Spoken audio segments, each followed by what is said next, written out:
여호와의 분노의 매로 말미암아 고난당한 자는 나로다.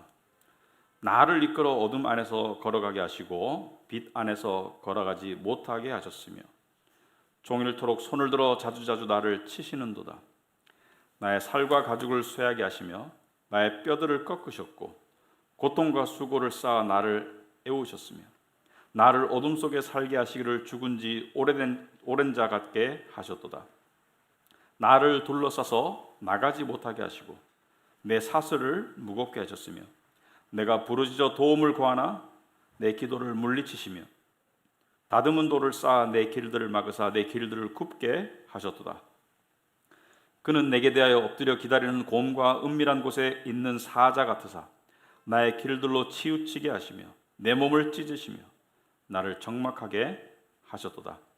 활을 당겨 나를 화살의 관역으로 삼으시며 화살통의 화살들로 내 허리를 맞추셨도다. 나는 내 모든 백성에게 조롱거리 곧 종일토록 그들의 노랫거리가 되었도다. 나를 쓴 것들로 배불리시고 쑥으로 취하게 하셨으며 조약돌로 내 이들을 꺾으시고 재로 나를 덮으셨도다. 주께서 내 심령이 평강에서 멀리 떠나게 하시니 내가 복을 내어 버렸으며 스스로 이르기를 나의 힘과 여호와께 대한 내 소망이 끊어졌다 하였도다. 내 고초와 재난 곧 쑥과 담즙을 기억하소서. 내 마음이 그것을 기억하고 내가 낙심이 되오나 이것을 내가 내 마음에 담아두었더니 그것이 오히려 나의 소망이 되었사오면 여호와의 인자와 긍휼이 무궁하심으로 우리가 진멸되지 아니함이니이다. 이것들이 아침마다 새로우니 주의 성실하심이 크시도소이다. 내 심령에 이르기를 여호와는 나의 기업이시니 그러므로 내가 그를 바라리라 하더라. 아멘. 앉으시기 바랍니다. 우리 기도하도록 하겠습니다. 하나님 아버지,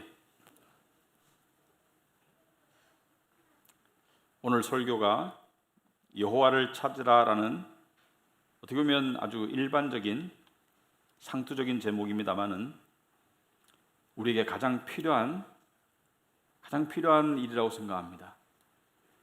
특별히 여호와를 찾을 수 없는 그런 상황에 처해서 그렇다고 생각해서 오랜 동안 영혼의 밤길을 걷고 있다면 이 시간 하나님께서 한 줄기 빛이 되어 주시옵소서. 우린 스스로 암흑을 헤쳐나올 수 없고 오직 하나님께서 빛이 되어 주셔야만 우리가 헤쳐나올 수 있는 것을 고백합니다. 오늘 예배를 통해서 다시 한번 눈을 들어 주를 보고 구원을 얻을 수 있도록 주님 도와주시옵소서. 특별히 세상의 삶 가운데 지치거나 또 유혹을 쫓아 마음이 빨리 움직이는 저희들을 불쌍히 여겨주시옵시고 하나님을 바라볼 수 있는 그런 시간 될 수 있도록 주님 도와주시옵소서. 예수님 이름으로 기도합나이다. 아멘. 우리는 그 예레미야 애가를 보고 있습니다. 예레미야 애가는 하나님께 불순종한 이스라엘 백성들이 하나님 앞에 죄를 지은 이스라엘 백성들이 그 결과 파국을 맞이하고 그 파국은 극심한 슬픔과 고난으로 다가와서 이들로 하여금 좌절하도록 만들고 있습니다. 그것은 오늘날 이스라엘의 이야기만이 아니라 오늘날 우리 교회의 이야기가 될 수도 있고 그리고 심지어 여러분과 우리의 이야기가 될 수도 있다. 그래서 여러분들이 공감할 수 있으면 좋겠다. 공감할 수 있는 부분이 충분히 있을 것이다. 그리고 오늘 본문이 이때까지 예레미야애가 1장과 2장과 다른 부분은 오늘 본문에 예레미야애가 전체를 통해서 이 전환점이 됩니다. 극적인 전환이 돼요. 이때까지는 슬픔과 고난에 관한 이야기가 주로 있었다면 도저히 헤어날 수 없는 것 같은 고난이 계속 이어졌다면 오늘은 한 줄기 빛이 비추고 있는 그런 본문이다. 그래서 여전히 1절부터 20절까지는 고난과 슬픔에 대해서 이야기하고 있어요. 그러나 21절에 극적인 전환점이 오게 되고 그리고 22절부터 24절 마지막 3절은 희망의 이야기가 전개가 되겠습니다. 그런데 오늘 이야기는 쉬운 이야기는 아니에요. 하지만 잘 들어오면 여러분들이 공감할 수 있는 이야기예요.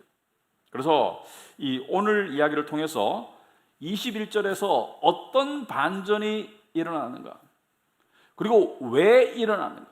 어떻게 일어나는가? 이 반전이 일어난다는 것은 무엇인가? 그리고 우리 삶에 어떻게 적용될 수 있는가? 이런 것들을 우리가 하나하나 살펴보도록 하겠습니다. 자, 그래서 먼저 이 이스라엘 백성들, 우상 숭배를 일삼았고 하나님의 거듭된 경고의 말씀을 듣지 않아서 파국을 맞이했던 그들의 상황이 1절부터 20절까지 계속 진행되고 있어요. 그래서 하나하나 살펴보자면은 1절에 보시면은 여호와의 분노의 매로 말미암아 고난당한 자는 나로다. 여기서 나가 누구냐? 여기서 나가 이스라엘 백성이냐 아니면은 예레미야냐? 그것은 그다지 중요하지 않습니다. 여기서 나는 때로는 여러분과 제가 될 수가 있습니다. 1절에 보시면은 여호와의 분노의 매로 말미암아, 그러니까 여호와께서 치시는 매로 말미암아 고난당한 자는 나로다. 나를 이끌어 2절에 어둠 속에 걸어가게 하시고, 여러분 우리가 생각하는 일반적인 하나님은 우리를 빛 가운데로 인도하시는 하나님으로 알고 있죠, 그죠? 오늘 본문을 읽어보면은 우리가 일반적으로 알던 하나님과 많이 달라요. 하나님은 우리를 빛으로 인도하시는 분이다. 이게 우리가 일반적으로 아는 하나님에 대한 상식이라면, 여기 본문에서는 어둠 가운데 걸어가게 하시고 하나님께서 빛 안으로 걸어가지 못하게 하시는 분이 하나님이에요. 그죠? 상식과 생각이 달라요. 어둠 가운데 걸어가게 하시고 빛 안에서 걸어가지 못하게 막으시는 분이 하나님입니다. 그리고 종일토록 손을 들어 자주자주 나를 치시는도다. 그러니까 여러분 이 삶에서 다가오는 어떤 그 펀치들, 우리를 가격하는 펀치들이 있습니다. 어떤 상황이나 관계 속에서. 그런데 이것이 눈에 뻔히 보이는 게 있고 눈에 보이지 않는 게 있습니다. 어둠 가운데서 어디서 어떻게 날아오는지 모르지만 매일매일 펀치들이 날아오는데 그것이 누구로부터 날아오느냐? 하나님으로부터 날아온다고 얘기하고 있어요. 물론 욥기를 보면 사탄이 욥을 괴롭히죠. 근데 하나님의 허락 없이 됩니까? 그러니까 모든 우리 상황 속에서 우리 삶 가운데 일어나는 모든 고난과 슬픔은 궁극적으로는 하나님이 주도하시거나 허락하시거나 어쨌든 하나님의 궁극적인 허락 속 섭리 가운데 일어나는 것이지, 하나님의 섭리와 계획 없이 일어나는 펀치는 없습니다. 하나님이 하시는 거예요. 그래서 성경 속에서 이런 상황에 놓였던 인물들이 많이 있는데 그중에 대표적인 사람이 욥입니다.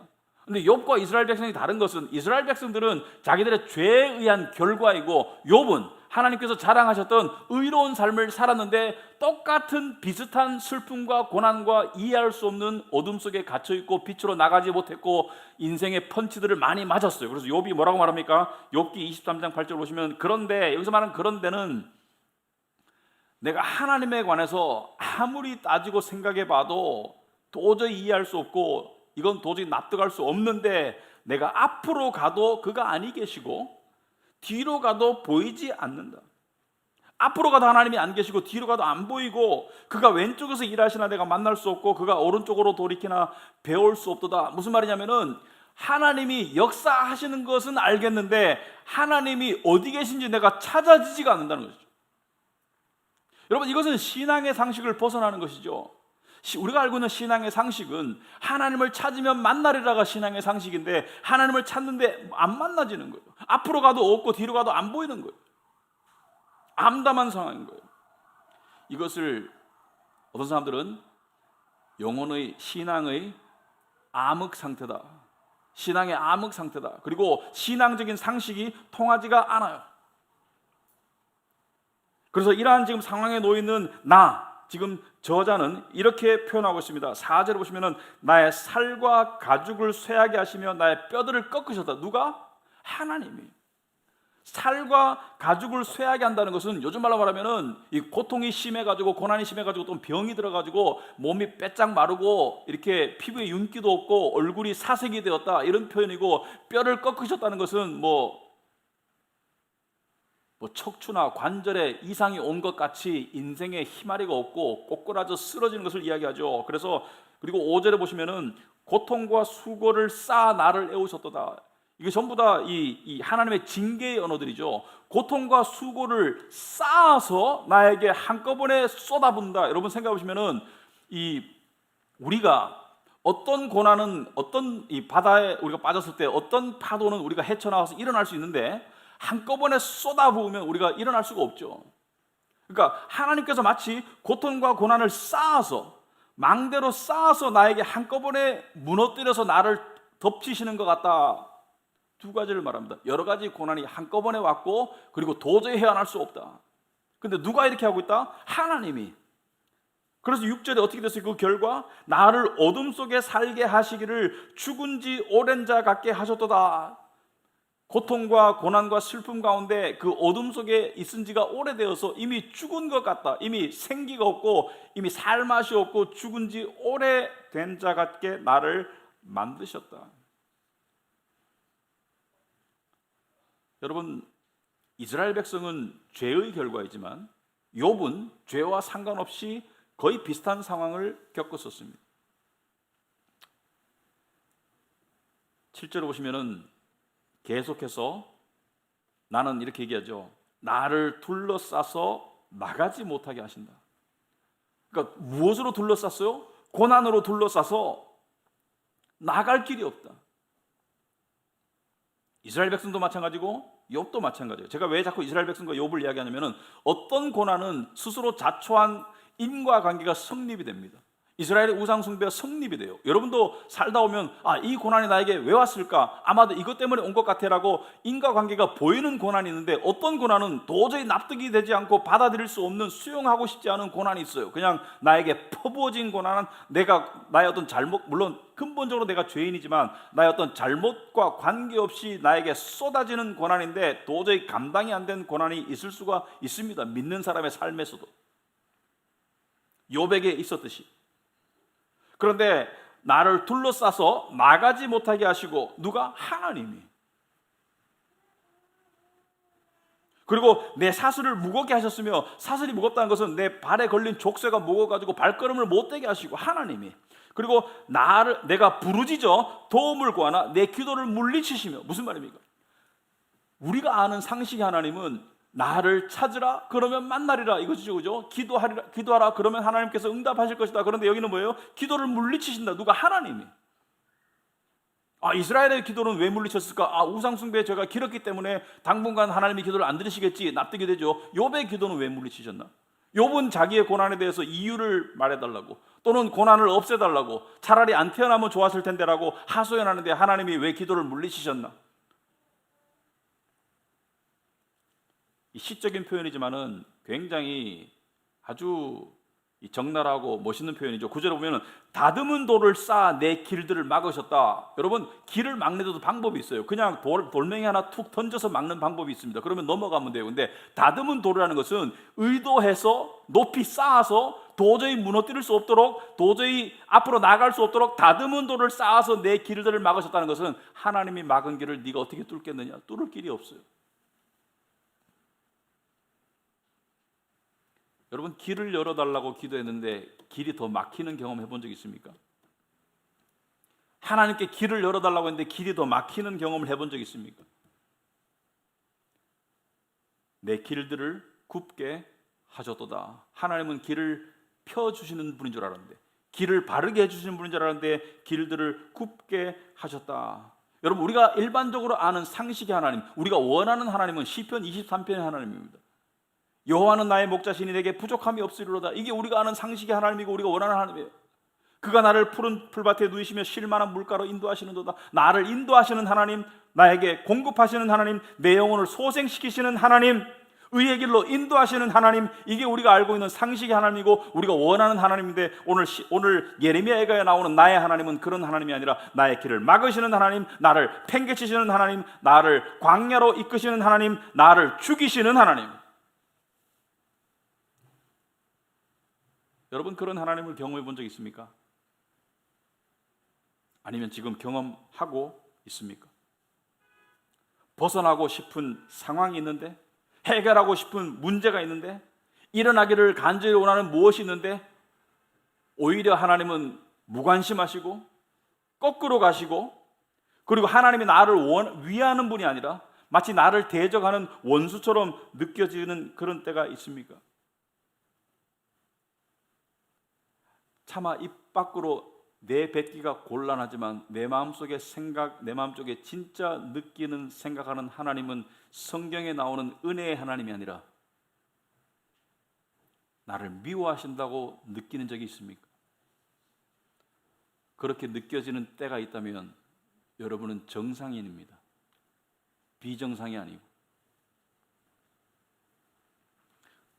오늘 예레미야 예가에 나오는 나는 심지어 이렇게까지 하나님을 느낍니다. 10절에 보면 그는 내게 대하여 엎드려 기다리는 곰과 같다. 하나님이 나의 목자가 아니고 곰이래요. 그리고 은밀한 곳에 있는 사자 같다. 그러니까 여호와는 하나님이 나의 목자가 아니고 곰이나 사자가 왜 엎드려 있습니까? 왜 숨어 있습니까? 덮쳐서 찢으려고. 맹수가 곰이 사람을 공격하고 사자가 공격해서 11절 보면은 나의 길들을 치우치게 하시며 나를 인도하시는 것이 아니라 길들을 치우치게 하시고 내 몸을 찢으시며 나를 적막하게 하셨도다. 나를 메마르게 바싹바싹 마르게 하시는 하나님. 아주 시적인 언어지만 솔직한 언어죠. 욥도 하나님을 향해서 나를 왜 만드셨나요? 차라리 안 태어났으면 좋았을 텐데 하나님이 지금 잘못하고 계신 거 아시죠? 내 기도를 들으신다면 차라리 나를 죽이세요. 다윗도 시편에서 자신의 솔직한 감정을, 솔직한 생각을 적나라하게 표현하는 것을 읽을 때 신앙이 이렇게 말할 수 있는가? 그러나 예레미야 예가에 나오는 나는 그것보다 더합니다. 12절 오면은 활을 당겨 나를 화살의 관역으로 삼으시며, 여러분 상상해 보시면 하나님이 사망의 음침한 골짜기로 다니는 나를 지켜주시는 막대기가 아니라 활을 가지고 나를 관역으로 삼아서 나를 쏘시려는 하나님. 나의 방패가 아니고, 여호와는 나의 방패와 요새가 아니고 나를 쏘시려는 하나님. 13절에 쏘시려는 것만이 아니라 쐈어요. 화살통의 화살들로 내 허리를 맞추셨도다. 누가? 하나님이. 내 인생을 하나님께서 꽝그리 무너뜨리신다. 이스라엘은 그래도 납득이 될 겁니다. 우상숭배의 죄 때문에 이런 파국이 왔구나. 욥은 납득할 수가 없었습니다. 욥은 납득이 안 돼서 욥기 9장에 보시면 이렇게 나와 있죠. 17절에 그가 폭풍으로 나를 치시고 까닭없이 내 상처를 깊게 하시며. 납득이 안 되는데 폭풍으로 나를 치시고 까닭없이 내 상처를 깊게 하시며 나를 숨쉬지 못하게 하시며 괴로움을 내게 채우는구나. 누가? 하나님이. 여러분, 우리 신앙인에게는 상식이라는 게 있습니다. 신앙인의 상식. 그건 뭐죠? 좋은 일이 있을 때 하나님께 감사하고 어렵거나 힘든 일이 있을 때 하나님께 도움을 구하는 게 신앙인의 상식이죠. 그죠? 좋은 일이 있을 때 감사하고 힘들면 기도하고 하나님의 위로를 얻고 도움을 받는 게 상식인데 지금 신앙인의 상식이 안 되는 거예요. 어려운 일이 있어서 하나님께 기도했더니 기도는 들려지지가 않고 하나님이 나를 더 짓밟고 계신다는 것을 느끼고 있다. 결과가 어떻게 됐습니까? 17절에 주께서 내 심령이 평강에서 멀리 떠나게 하셨다. 하나님께서 평강을 주시는 분인 줄 알았는데 오히려 평강에서 나를 떠나게 하신 하나님. 18절에 스스로 이르기를 나의 힘과 여호와께 대한 내 소망이 끊어졌다 하였도다. 여기서 예레미야 예가가 끝났으면 다 믿음을 버려야 되겠죠. 하나님이 나를 대적하시고 하나님이 나에게 고난을 주시고 하나님이 내 기도를 안 들으시고 하나님이 나를 치시고 하나님이 나에게 화살을 쏘시고 그렇게 생각되고 그렇게 느껴지고 그런 증거들이 수두룩 빽빽한데 소망이 끊겼다. 여러분, 이런 경험을 해본 적 있습니까? 아니면 하고 있습니까? 물론 이 정도로 극적인 경험은 아닐 수 있겠지만 사실은 우리가 거의 매일 이러한 경험들을 하고 있어요. 이유 없이 나를 치시는 하나님, 또는 내 길을 막으시는 하나님, 나를 부당한 쪽으로 몰고 가시는 하나님이라고 느껴질 때가 있습니다. 차마 입 밖에 내기는 곤란하지만 내 속으로 생각하는 하나님과 느끼는 하나님이 성경의 하나님과 다른 것 같다는 생각이 들 때가 있어요. 특별히 신앙의 연륜이 깊어질수록 이런 일이 생깁니다. 여러분, 신앙의 초기 상태, 예수를 처음 믿었을 때, 허니문일 때, 그럴 때 하나님은 어떤 하나님이냐면은 나와 함께 하시는 하나님, 나에게 친밀하신 하나님, 그리고 내 기도에 즉각적으로 응답하시는 하나님이라고 고백하는 사람들이 많아요. 그래서 예수 처음 믿은 사람들이 믿음이 제일 좋아 보여요. 어떤 때는. 그리고 예수 처음 믿은 사람들이 하는 말이, 이렇게 좋은 예수님을 왜 진작 안 믿었을까? 그리고 또 사람들 보면서 뭐라는 줄 알아요? 아니, 하나님이 이렇게 좋은데 왜 사람들이 저렇게 예수를 오래 믿고도 저렇게 정신을 못 차리지? 조금만 기다려 보시라. 그 패턴이 완전히 무너진다. 우리의 신음과 기도에 무응답하시는 하나님, 알 수 없는 길로 끌고 가시는 하나님, 나를 세우시기는커녕 무너뜨리시는 하나님, 사랑은커녕 미움이 느껴지는 하나님, 심지어. 하지만 이것이 신앙인에게 반드시 거쳐야 할 시험입니다. 신앙인에게 반드시 있는 시험입니다. 이러한 상황이 되었을 때 두 가지로 반응할 수 있어요. 첫째는 짓밟히고 찌그러지고 그리고 자포자기하고 이제 다 팽개치고 하나님으로부터 멀어질 수 있어요. 하나님을 원망하고 실망해서 하나님을 소홀히 하고, 하나님이 나를 이렇게 대하신다면 저도 하나님에게 등을 돌리겠습니다. 하나님이 나에게 등을 돌리신데 내가 어떻게 하오리까? 하지만 그게 하나님이 원하시는 것일까? 그게 하나님의 의도실까? 진짜로 하나님이 우리를 짓밟는 것일까? 진짜로 하나님이 우리를 어둠 가운데서 고생시키는 것일까? 이 욥의 경우를 보면 아니었습니다. 하지만 제가 주장컨대 이스라엘은 비록 우상숭배의 죄를 지었더라도 그것이 하나님의 원래 의도는 아니었어요.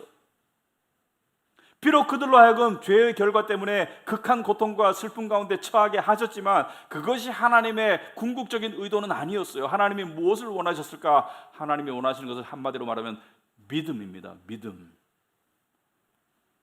이런 상황에서도 믿을 수 있겠는가를 원하셨어요. 여러분, 오늘 본문은 굉장히 시적이고 극적인 본문이 되겠습니다.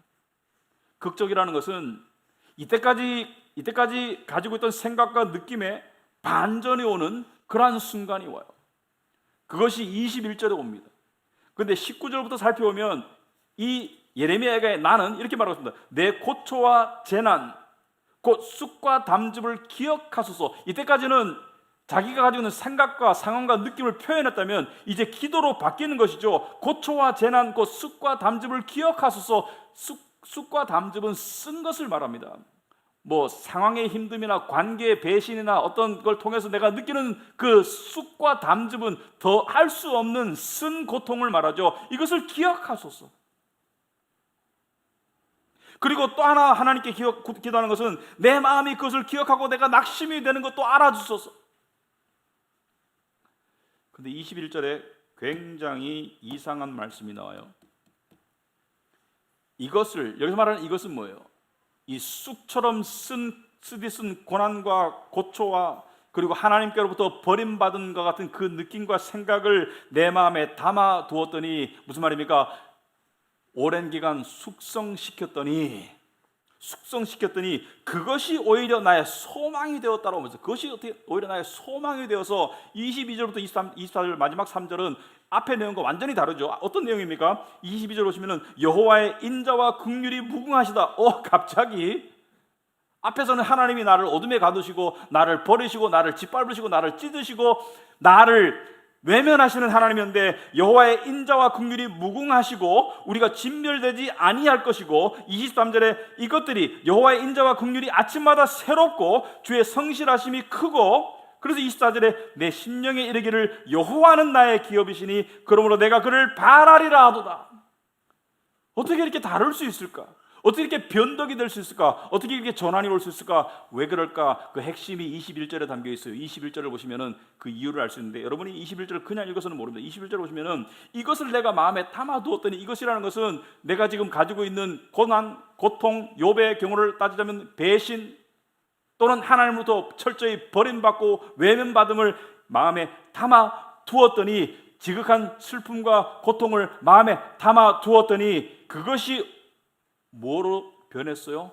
소망으로 변했다. 왜 그럴까? 이 일은 모든 사람에게 일어나지는 않습니다. 이스라엘 백성 중에 구별하기를 껍데기만 이스라엘인이 있고 참 이스라엘인이 있다. 참 이스라엘인은 그 속에 믿음이 있는 사람이에요. 겉모양만 기독교인이 있고 참 기독교인이 있다. 근데 둘이 구별이 안 됩니다. 둘 다 예배를 드리러 가고 또 헌금하고 또 둘 다 올바른 삶을 살려고 노력하고 둘 다 하나님을 찾아요. 언제까지? 이 믿음의 시련이 올 때까지. 근데 이 믿음의 시련이 이러한 암흑에 이해할 수 없는 시련이 올 때 하나님은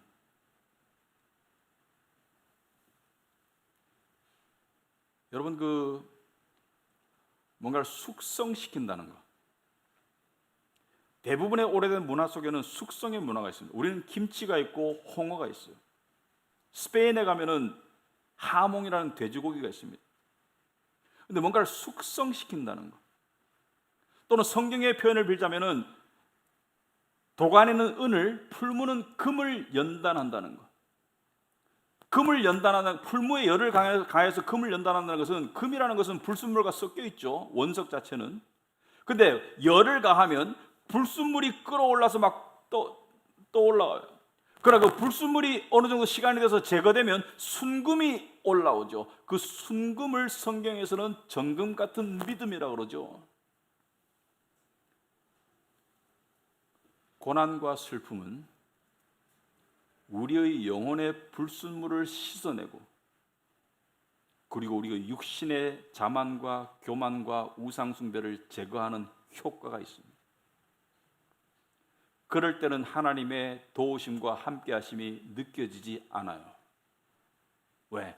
그럴 때는 하나님께서 우리에게 화살을 쏘시고 불을 갖다 대시는 분으로 느껴지지.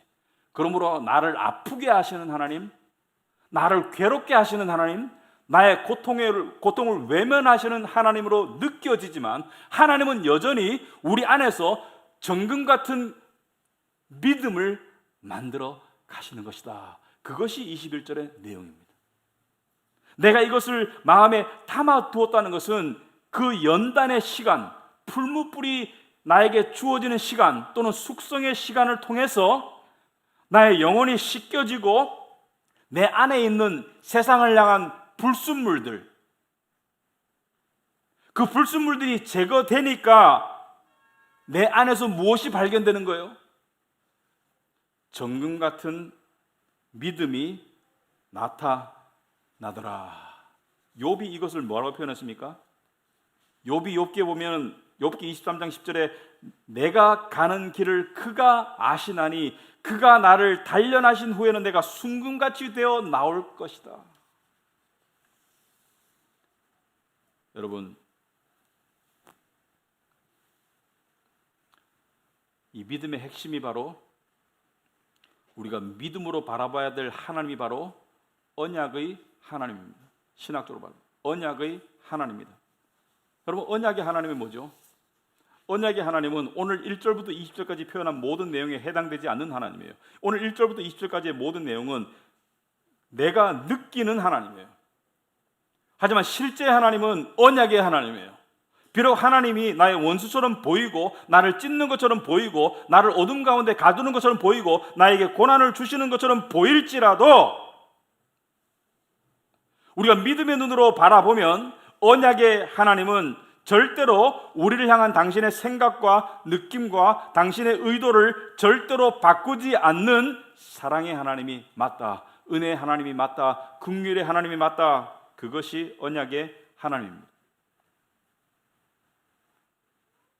여러분, 하나님은 우리에게 오해의 기간 고통의 기간을 주십니다. 하지만 그 고통과 오해를 통해서 우리가 좌절하라고 주시는 것이 아니고 그 고통과 오해 가운데 우리가 단련되고 우리가 씻겨져서 그것이 숙성되어서 참 믿음으로 언약의 하나님을 바라볼 수 있도록 만들기를 원하신다. 왜 그럴까? 왜냐하면 믿음 없이 일상 살기는 정말 힘들기 때문이고 불가능하기 때문입니다. 믿음이 세상을 이기기 때문입니다. 하나님은 우리를 강한 군사로 단련하기 위해서 믿음을 주시는 거예요. 우리를 적진에 떨구어 놓고 우리를 그냥 고립되는 것처럼 놔두시지만 그것이 하나님의 의도가 아니고 우리의 모든 몸부림을 멈추고 우리의 모든 생각을 멈추고 우리의 모든 느낌을 멈추고 하나님을 바라볼 수 있도록 그 믿음이 살아날 수 있도록 기다리시는 분이 바로 언약의 하나님이다. 언약의 핵심이 무엇입니까? 절대로 약속을 바꾸지 않는다는 것이 언약의 핵심입니다. 우리를 향한 하나님의 약속을 절대로 바꾸지 않는다. 비록 상황이나 생각이나 느낌은 우리가 수시로 변하죠. 하지만 절대로 바꾸지 않는다. 그런데 이게 중요한 문제예요. 뭐냐? 신앙에서의 시험은 이것입니다. 우리가 신앙이 어렸을 때는 우리가 울면 하나님이 달려오세요. 하지만 신앙의 연륜이 좀 지나면 울어도 하나님이 안 달려오십니다. 우리가 먼저 믿음으로 일어나기를 기다리고 계세요. 그럴 때 하나님께서 내가 네 옆에 항상 있었단다라고 말씀하실 겁니다. 이것이 왜 중요하냐? 여러분, 우리가 아이들을 키울 때요, 제대로 된 아이를 사랑하는 부모라면, 아이를 세상 속에서 강하게 키우기를 원하는 부모라면 처음에 아이가 아장아장 걷다가 넘어지면 바로 달려갑니다. 왜? 앞을 일으켜서 바로 세워주고 이 아픈데 다친 데 없나 봐주고 아이를 안심시켜주지만 조금 지났는데 아이가 좀 컸는데 넘어졌는데 일어날 수 있는데 울고 땡깡 부리면 안 다가가는 게 정상적인 부모입니다. 왜? 아이가 스스로 일어나기를 원하기 때문에. 스스로 일어나면 부모가 다가가지고 안아주죠. 먼지를 털어주고. 하나님도 마찬가지다. 스스로 일어나야 한다. 이런 일들이 어떻게 생기나? 여러분 살다 보면 우리의 생각이나 느낌 속에 하나님으로부터 고난당하는 것 같고 상황도 힘들고 또 하나님이 여러분에게 어떤 관심이 없는 것 같고 여러분을 던져놓은 것 같고 여러분에서 멀리 있는 것 같고 그런 느낌과 생각이 들 때 있죠. 그럴 때 우리가 믿음으로 일어나면 하나님이 그 자리에 계시다는 것을 발견할 수가 있어요. 그 믿음으로 일어난다는 것이 무엇입니까? 말씀의 약속과 말씀을 힘입어서 내가 영혼이, 마음이, 몸이 일어나야 되는 거예요. 여러분, 제가 오늘 서두에 말씀을 드렸죠. 오늘 아침에 비가 오는 것을 느꼈다. 여러분, 우리 인간은 아침에 일어났을 때 상태가 많이 하루하루 달라요.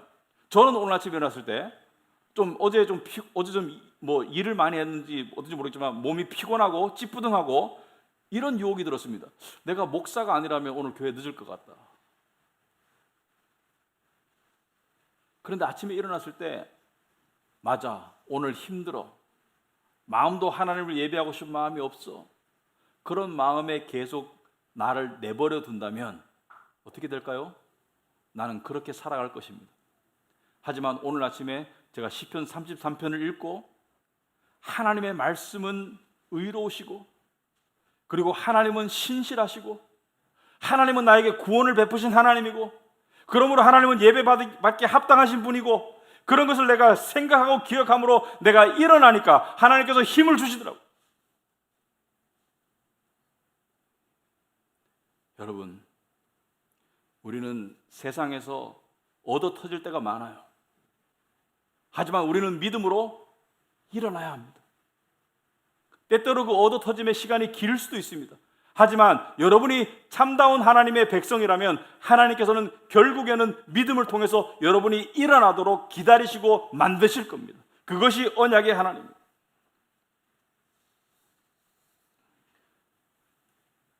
때때로 우리는 우리의 죄의 결과로 이스라엘 백성이 겪었던 고통과 슬픔을, 고난을, 죄책감을 겪을 때가 있습니다. 하지만 하나님은 절대로 우리를 찢는 것 같지만 하나님은 우리를 찢지 않아요. 우리에게 화살을 쏘는 것 같지만 우리에게 화살을 쏘지 않습니다. 왜? 마땅히 우리를 찢고 마땅히 우리에게 화살을 쏘셔야 되는데 왜 안 그러실까? 바로 언약의 중보자 되시는, 언약의 보증자 되시는 예수 그리스도께서 십자가에서 우리의 죄 때문에 찢기시고 우리의 죄 때문에 못에 박히셨기 때문에, 화살의 쏘임 같은 못에 박히셨기 때문에, 그것이 언약이죠. 왜 우리와 하나님 사이의 언약이 깰 수가 없습니까? 변질이 안 됩니까? 왜? 예수 그리스도께서 보증자 되시고 예수 그리스도께서 중보자 되시기 때문에 그 언약 가운데 있는 모든 백성들을 향한 하나님의 약속과 하나님의 사랑과 은혜와 긍휼은 절대로 멈추거나 변하지 않는 것이죠. 이것을 믿는 것이 믿음입니다. 그러므로 믿음은 보는 것이나 느낌으로 살아가는 것이 아니에요. 믿음은 약속 따라 사는 거예요. 여러분, 많은 신앙이들이 불신자처럼 일어납니다. 아침에 일어났을 때 불신자 같은 마음이 들어요. 그러나 믿음으로 돌릴 수 있는 것이 무엇입니까? 바로 언약의 말씀을 통해서 일어나는 거예요. 말씀을 정리하고 적용해 보겠습니다. 여러분, 지금 여러분의 삶 가운데 상황이 힘들거나 또 이해하고 수용하기가 어려운 그런 상황을 겪고 있는 분이 있습니까? 아마 지금 겪지 않고 있다면 이전에 겪었거나 앞으로 겪을 것입니다. 그런데 설상가상으로 하나님이 무관심하다고 느껴질 때가 있습니까? 하나님이 나를 대적한다고 느껴질 때가 있습니까? 있을 것입니다. 특별히 우리가 저지른 죄를 기억하면 마땅히 하나님이 그러셔야 될 텐데라고 착각할 수 있을 거예요. 때로는 억울하다고 느낄 수도 있을 것입니다. 욥처럼. 하지만 중요하지 않아요. 그 이유가 어떻든 간에 중요하지 않아요. 우리는 언약의 하나님을 믿고 일어나야 하겠습니다. 먼저 일어나야 하겠습니다. 느낌이 아니라 생각이 아니라 그 속에 갇혀서 사는 것이 아니라 일어나야 하겠습니다. 일어난다는 것은 무엇입니까? 하나님은 여전히 나를 위하시는 분이라는 것을 믿어야 되겠습니다. 그것이 사실이고, 여러분, 유능한 비행기 조종사 파일럿은, 여러분, 비행기 조종사 중에 경지에 오르면 어떻게 하죠? 고개비행이라는 것은 고개비행. 고개비행은 뭐죠? 이게 보면은 편대를 이루어 가지고 여러 비행기가 막 모양도 만들고 하늘로 치솟았다가 땅에 처박을 것 같이 하다가 다시 올라가고, 이게 고개비행이죠. 그런데 아찔하죠. 땅에 처박을 것 같은데 다시 올라가죠. 근데 고개비행사가 자칫 잘못하면 죽어요. 심지어 죽는 사람이 있습니다. 고개비행 잘못하다가. 근데 고개비행사가 목숨을 유지하고 살기 위해서 해야 되는 철칙이 한 가지 있습니다. 그것이 뭐냐? 바로 느낌을 의지하지 말고 계기판을 의지해라.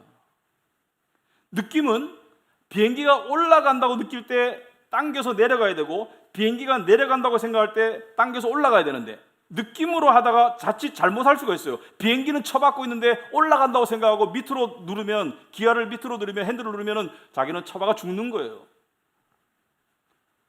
느낌은 비행기가 왔다 갔다 하는데 느낌이 정확할 수 있겠습니까? 느낌은 틀릴 수 있어요. 비행기는 올라가는데 나는 처박다고 느낄 수가 있고, 비행기는 처박고 있는데 나는 올라간다고 느낄 수 있고, 느낌은 반대로 느낄 수 있어요. 그죠? 그럴 때 뭘 봐야 돼요? 계기판. 계기판에 비행기가 상승하고 있다고 느끼면 밑으로 갈 수 있고, 계기판이 비행기가 처박고 있다고 생각하면 빨리 올라가야 되겠죠. 마찬가지입니다. 신앙생활에도 마찬가지예요. 느낌으로는 나는 하나님께 버림받은 것 같은 느낌이 들 수도 있고, 하나님이 나를 미워한다고 느껴질 수도 있고, 심지어 고립되고 절망적으로 느껴질 수 있어요. 하지만 느낌 따라 살면 신앙에는 패배합니다. 세상에 집니다.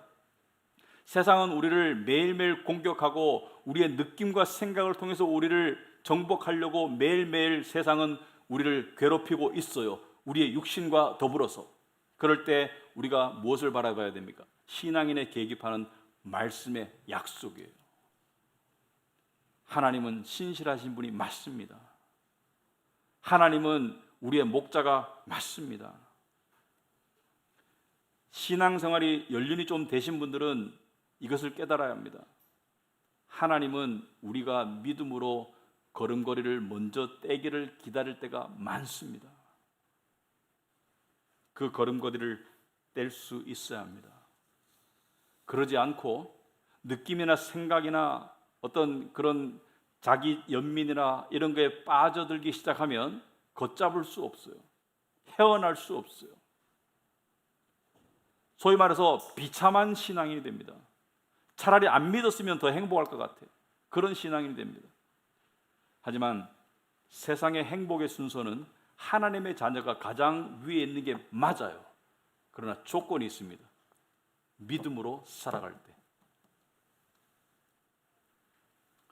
여러분이 지금 어떤 상황에 놓여있든, 어떤 생각이 들든, 어떤 느낌이 들든, 여러분이 예수 그리스도를 믿는다면 하나님은 여러분을 위하시는 언약의 하나님이 맞습니다.